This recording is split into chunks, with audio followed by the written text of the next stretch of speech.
আসসালামু আলাইকুম বন্ধুরা, সবাই পাশে থাকা অনুরোধ রইল আমার এই নতুন চ্যানেলে।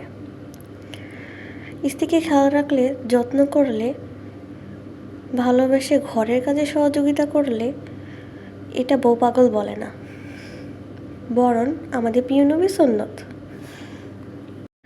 হযরত আলী রাদিয়াল্লাহু আনহু বললেন, তুমি যদি তোমার স্ত্রীকে সারা জীবনের জন্য কাছে বন্ধু হিসেবে পেতে চাও, তাহলে তুমি তোমার মনের মধ্যে একটি কবর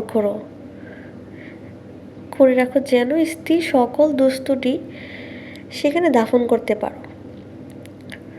বিয়ের পর কখনো যা করবে না, কেউকে খুশি করতে গিয়ে নিজের স্ত্রীকে কষ্ট দেবে না, কারণ সে আপনাকে খুশি করতে নিজের পরিবার ও সমস্ত সুখ ত্যাগ করে এসেছে।